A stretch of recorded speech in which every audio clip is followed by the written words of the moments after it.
Okay, I'm going to begin with the penultimate point, the optimistic point. It was the final note in his amazing presentation, but let's get to the pessimistic point first, and this was something that Arik talked about. It's 2 years since the Guardian of the Walls campaign, and I see that this is the greatest friction that happened between Jews and Arabs since the establishment of the state, even more than October 2000, because this was citizens fighting citizens, not only citizens against armed forces. Now, 2 years later, with a load of emotions and what Arik described as raging violence in the Arab public, and now a current government that, Mansour, I think we can say that its conversation, its dialogue with the Arab public is certainly not productive.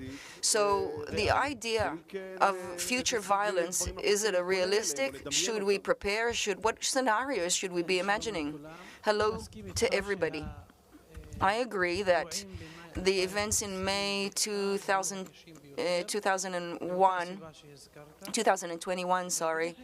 are certainly momentous events.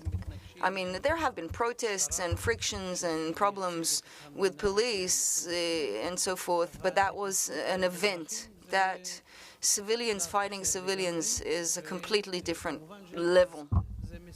And obviously it also signifies the weakening or maybe the decline of rule of law and the belief, the faith that both sides have in the rule of law and in government. So they don't leave any room for the authorities and law enforcement to act. So there's no doubt that those events were a sign of the chasm that we touched on in our relations as Jews and Arabs.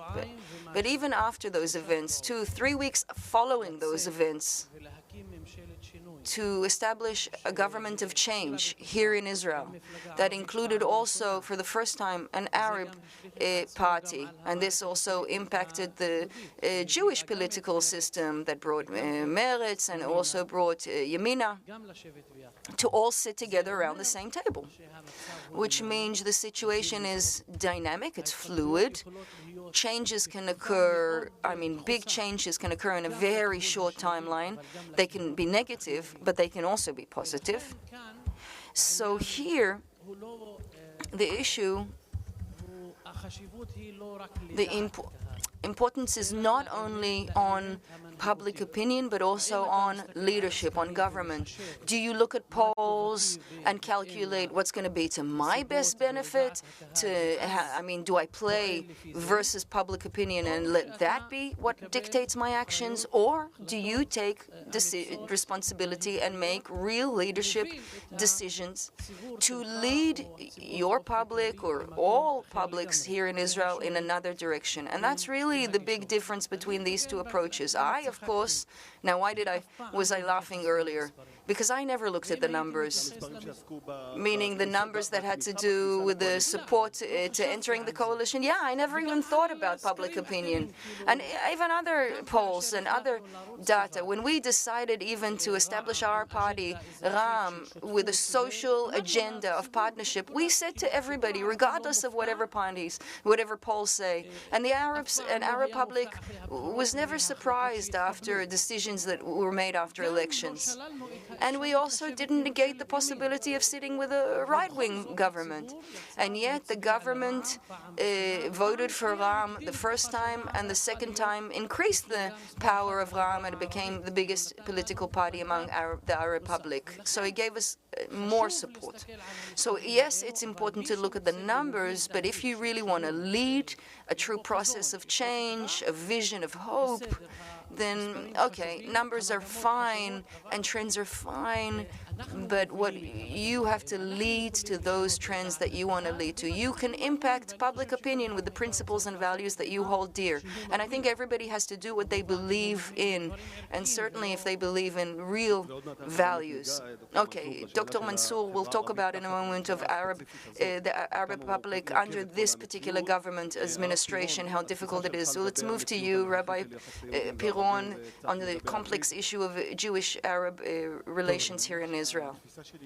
Well, obviously my view is a bit complex, because I think in order to address issues we have to fully let us go of the right wing, left wing, the political narrative, and look for a moment from a bird's eye view.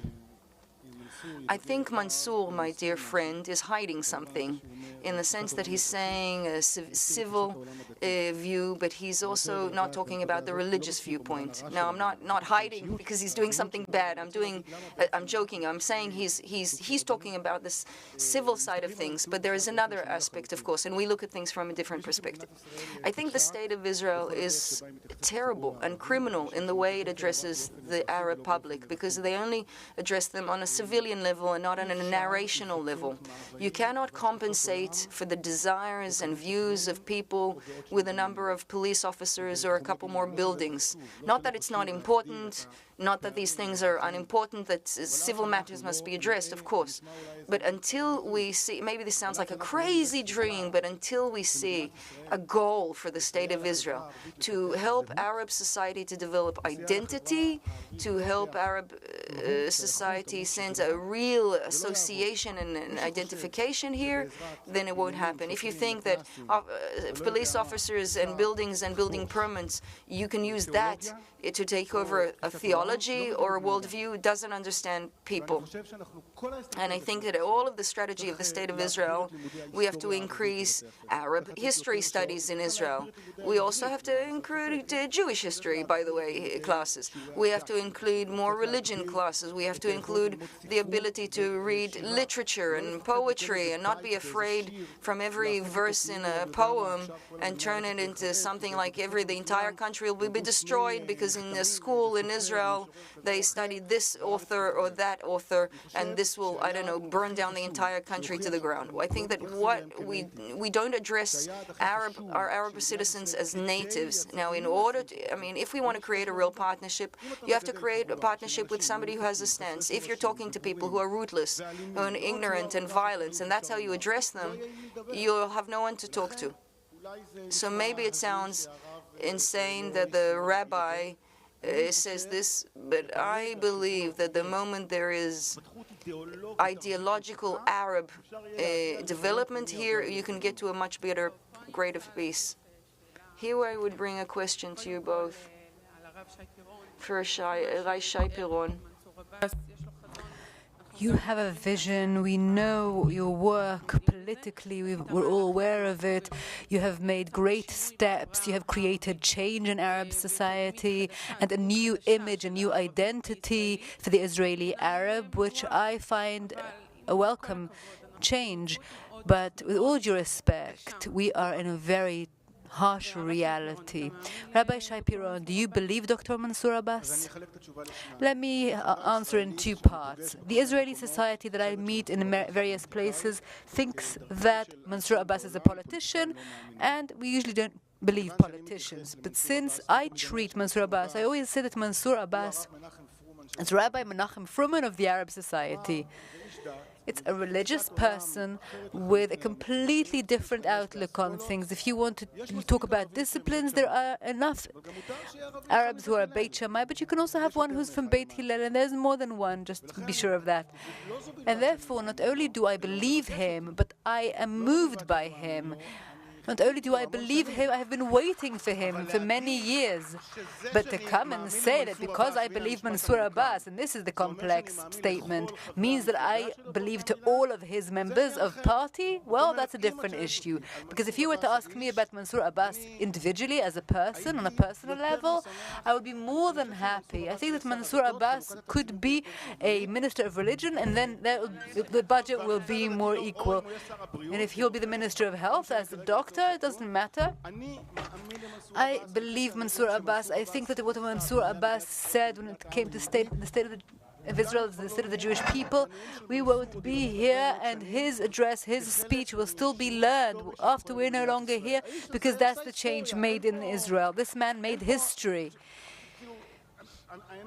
And the truth is, compared to what he did, we're very small people. But it doesn't mean that I believe all the people in his party. It doesn't mean that I turn a blind eye to other people in his party. It doesn't mean that he still has a lot of work to do for many years in depth in his society. It doesn't mean that I believe the fact that his friends, when they vote with the government, they do it for various reasons. But I want to say one more thing. I'm well acquainted with some of the religious senior leadership of the Islamic movement, and I believe them. Not the northern faction. I'm talking about the Shura Council. Some of whom I know personally. I'll give you an example. I have to give it now. I'll give you an example that combines everything. It combines the story of identity and also the story of belief. You know, Mansour, I wish that you will be a member of Knesset for many years, but you know the one thing that you're left for life with is former. So when I was the former Minister of Education, they would copy in matriculation exams. In Arab society, people would copy from one another. They would steal the exams. Everybody was talking about it. Brinks would be sent with the exams. Security people, and they still didn't manage to stop them. The thieves were more sophisticated than all the guards in the world. And then they came to me as the minister, and I said, what am I going to do about it? And apropos what I said about identity, I decided that instead of sending brinks and security guards, I would talk to Abdel Hakim Samara, the Qadi, and ask him to issue a religious verdict saying that you can't copy in exams. For a period of time, but a long period of time. So I went to the Qadi Samara, who is a religious leader of caliber, a very significant person, a very important person. And the Qadi Samara gave me an amazing answer. He said, I'm willing to sign such a fatwa, but I also want the chief rabbi to sign something similar for Jews. I won't agree that it'll only be for Arabs. So I went to the Rabbi Bakshi Duron, who was the chief rabbi at the time, and he said, I'm willing to sign, but I would also want David Grossman. It's such an Israeli story. David Grossman is an Israeli author who's very secular. So this is a story about culture, about identity, about how we can solve things not with force. And then for about 2.5 years, no one copied from anyone. There were no copying, none of the exams were stolen. So that's the kind of conversation that I think that we should be having. And I'm sorry to disappoint you. You came here for us to fight probably and argue. No, I'm happy to have a peaceful dialogue. Both of you, Dr. Mansour Abbas, I want to give you a question, a strategic question I want to pose for you. How do you see and how do you advise the state to do in a strategic perspective in order to rehabilitate relations between Israeli Jews and Israeli Arabs, in order to reach containment and dialogue and peace between the two parts of society? Allow me to thank my friend and brother, Rabbi Shai Piron. If there is a single person, he is a person who I wish would go back to politics. Don't wish. It's not going to happen. It'll happen. It'll happen.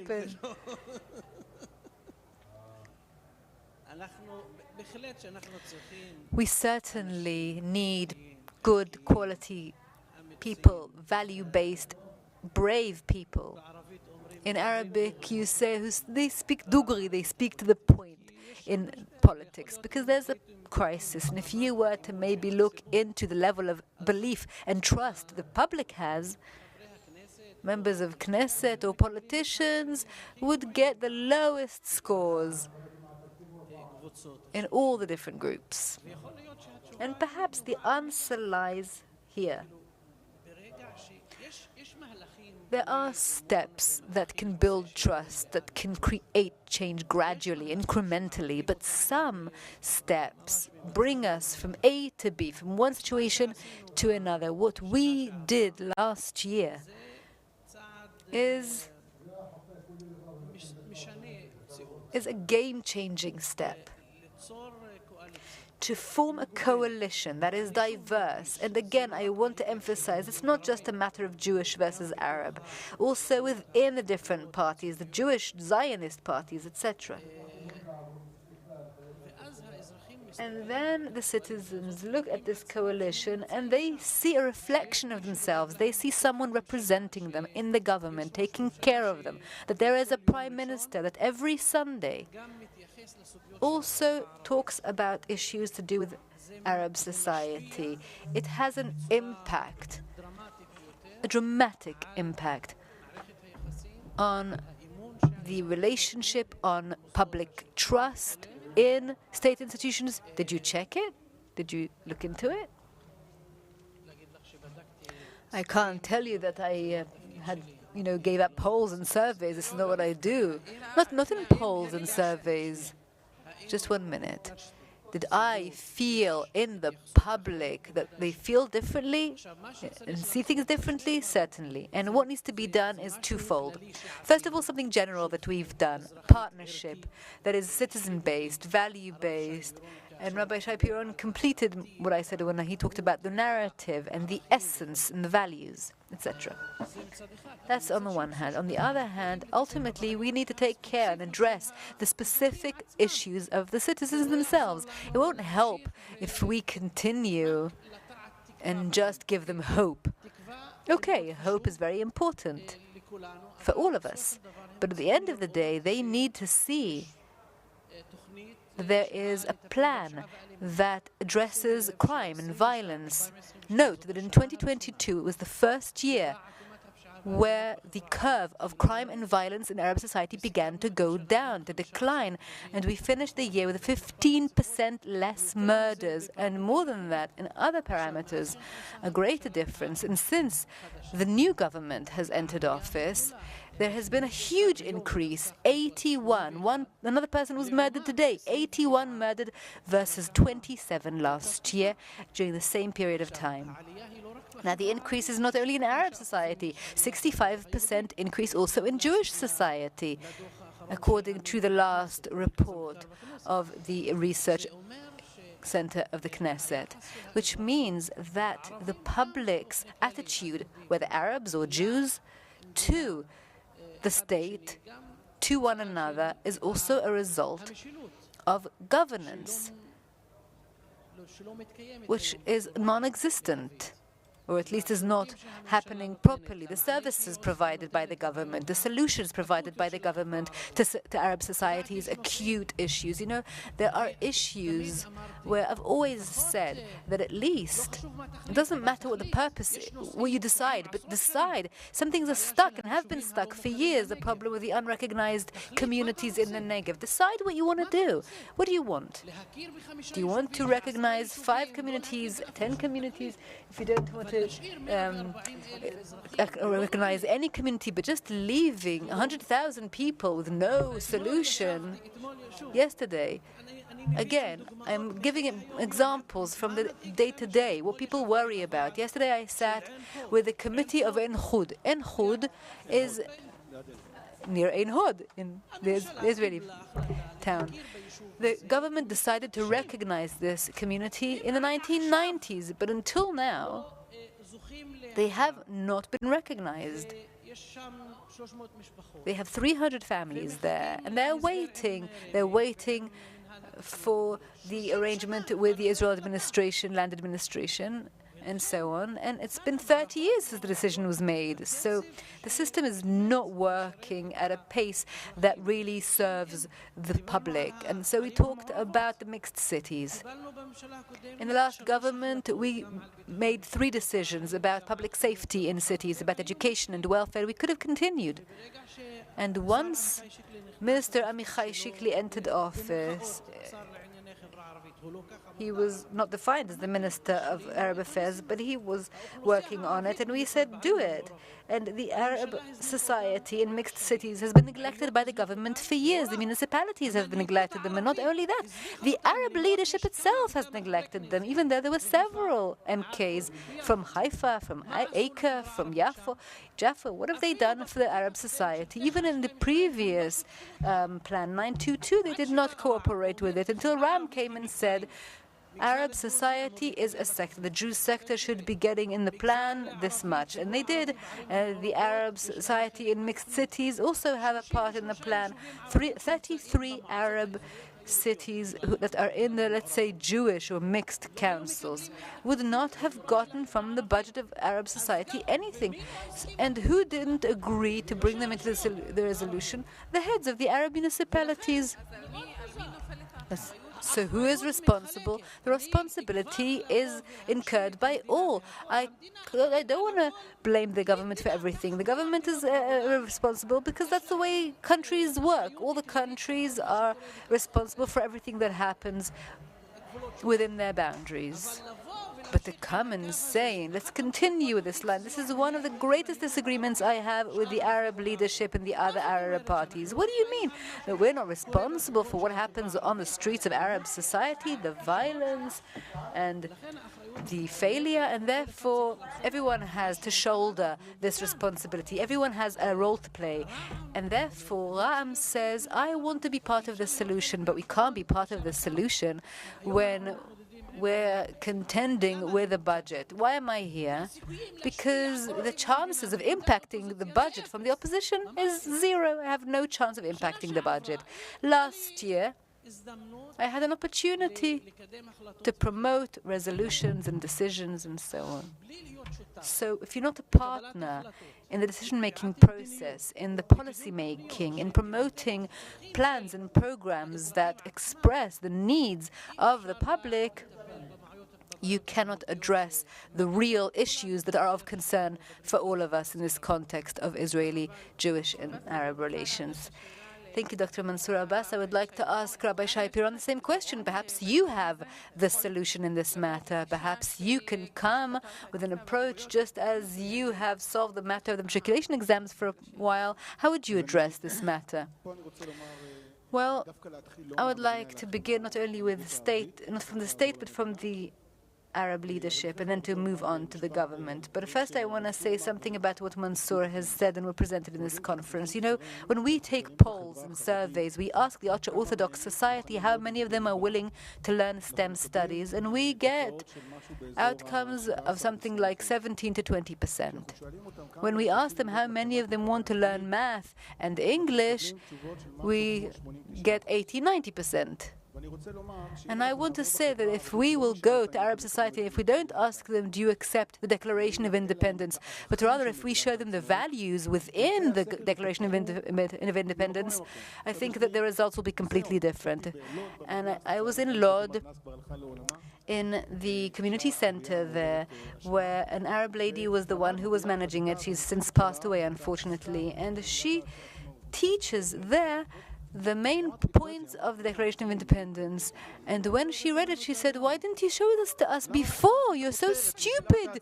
Why did you only say Declaration of Independence? Now that I've read it, now for the first time, what it means, what's inside of it, wow, let's strike a deal. So first of all, ignorance, and I'm starting from that, ignorance. If you're now talking to me with all sorts of slogans, Zionism, the State of Israel, Declaration of Independence, it's like talking to the ultra-Orthodox about STEM, IDF. It's not going to work. The first solution is the need to translate, to adapt things, to adjust them to the time and place. Second thing is the Arab leadership's job is to expose their people to this, not to use the Declaration of Independence as something that is threatening. Second thing is that I think that, if I may, that the Arab society is not doing enough to contend with violence. I think that if the religious leadership were to say that a criminal family cannot enter the mosque, for instance, if they would uproot them, if any violent behavior would be uprooted and would be condemned, and in some cases, and this is something I've known for many years, and I don't know what's happening now, but I can say that even when the police force can't really, exactly finish this case, they know in the village who's to blame. And if I were the Minister of Internal Security, I'm not sure that, I live in Oranit, so the next town over is Kfar Qasim. I go there because it's close, and it's the only place where I'm respected properly. Every time I go, they call me Al-Wazir, they give me a cup of coffee, much nicer than going to a mall in Tel Aviv. And if I had now had to take all their weapons, and from Kfar Qasim I wouldn't be able to do it, because going into these small, tiny streets, if I were to have a pursuit to go chase a criminal, nothing would. Of course, something would happen, and then Ahmed Tibi would say he was shot because he is Arab.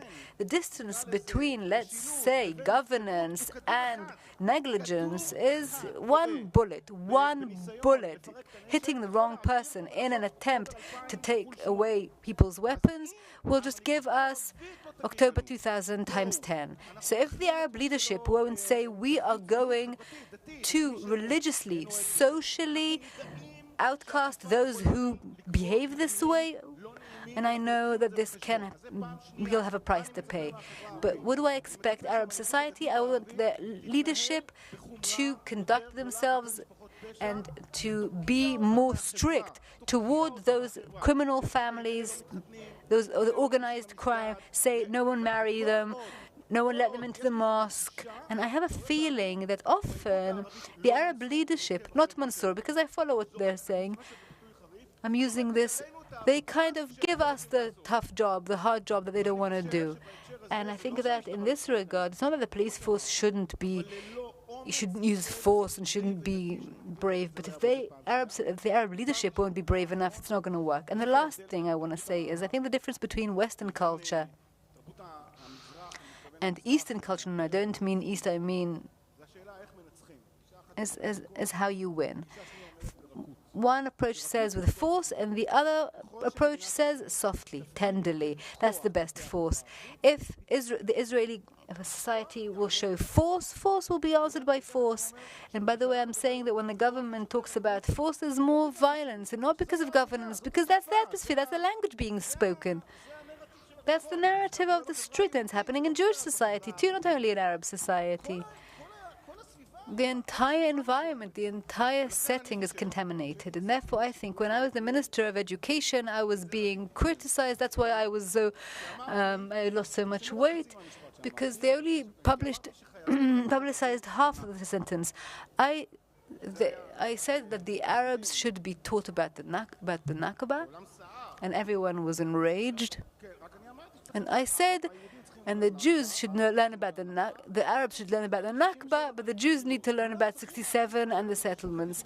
So there's another half to that sentence that nobody talked about. Everyone needs to learn everybody's stories. And the third thing is to know, to get to know, to meet, to talk. I cancelled the mandatory Arabic studies. And you know why I did that? Because it was only in 15% of the schools. So mandatory was only 15%, and I thought that was lying. Why 15%? Because we didn't have enough teachers. But I did say that I want there to be 500 Arab teachers, not for Arabic, but in Jewish schools. And I thought that if an Arab history teacher, or Arab literature teacher, or Arab math teacher, or Arab biology teacher would come and teach a Ramat HaSharon school or an Ofakim school, so the people in Ofakim won't think that Arabs only steal cars. If their math teacher for 5 units would be from Rahat and would be an Arab, something good would happen. So that Arabs wouldn't just be plumbers or criminals, it would be their physics teacher. That would make a difference. Doing things tenderly, softly, doing things together in collaboration. I think that's the strategy. Thank you very much. Dr. Mansour, aside from responding to this very interesting point that Rabbi Piron raised in terms of the roots of the violence in Arab society, there's another question that many people in Israeli society raise, and that is, where are the Arabs? You described, and rightly so, a sense of great distress, a sense of cascade of expectations versus last year, and also a sense that we are not part of the decision-making process. We're even also being discriminated against. And now there's such protest in Israeli society, which also touches upon Arab society. Where is it? Where are the Arabs? Where have they gone? Okay, you don't find Arab society in the protests on the streets, but do you find Arab society in the protests in Nazareth, in Sakhnin, in Rahat against crime and violence? No, they're not there either.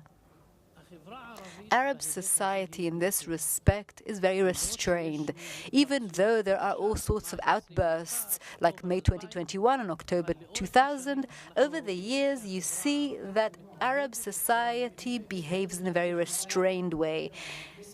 It has many explanations and you can analyze it in depth. But the position shown by Arik in the survey is very clear. Most of the Arab public, of course, objects to the reform, to the changes in the governing system and method. Of course, these are changes to the governing method, and that's one position.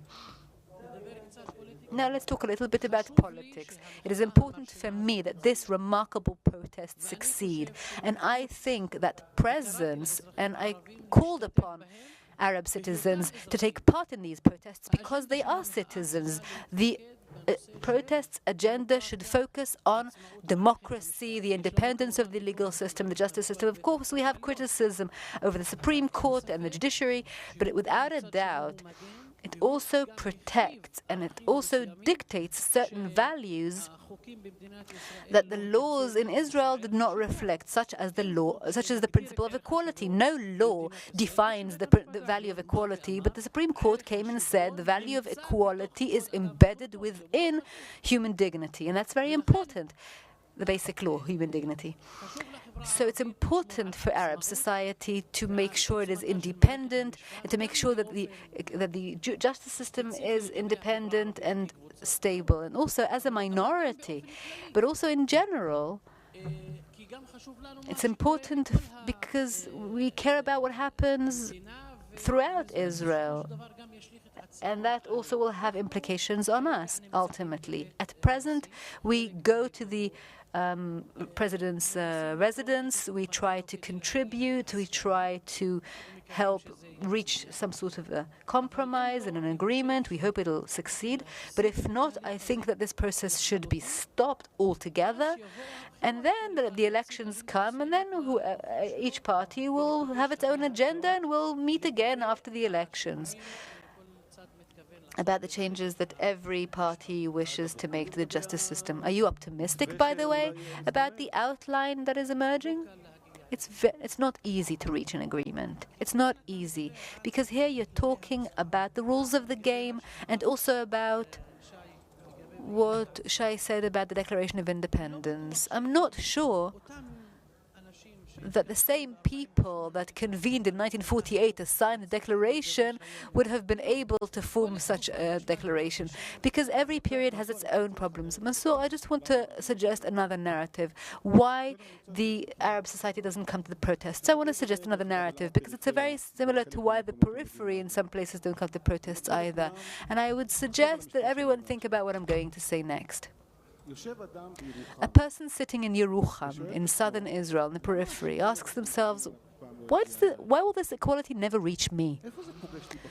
Where do I encounter it when I was dismissed from work, when my factory was closed down, when this and that happened to me? That person sees things through their own prism. And when you think about protests, you talk about LGBTQ and women's rights, and they don't see it as part of their lives. And the Arab citizen says, you've been in government for many years, those who are protesting. When you talked about equality, were you thinking about me? When you talked about equality, did you think about my public too? So I think, and I've had the opportunity to speak to some people who are saying, these slogans are great, but never have I felt that this equality is really directed at me with the same intensity. This equality always kind of stops at a sort of geographic boundary of a certain area of Israel where they really talked about equality with great intensity. And I think that if we really want to talk about equality, part of talking about equality is also to repent. To ask ourselves whether in the last 75 years that Israel has been in existence, have we really directed this matter of equality to all sectors? Have certain people, when they hear equality, do they say, oh yeah, we've heard about you already? I think this has to do with this as well. For instance, on Sunday, there was a parade of cars going up to Jerusalem. You think this was a good step, Dr. Mansour? Well, it represents the failure of Arab leadership.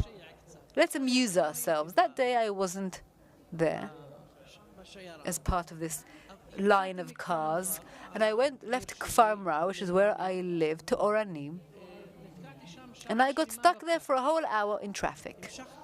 I continued from Oranim here to Reichman. I had to give a lecture, and I was 15 minutes or 20 minutes late to get here. I went back toward Haifa, same thing, a 45-minute delay. So what impact?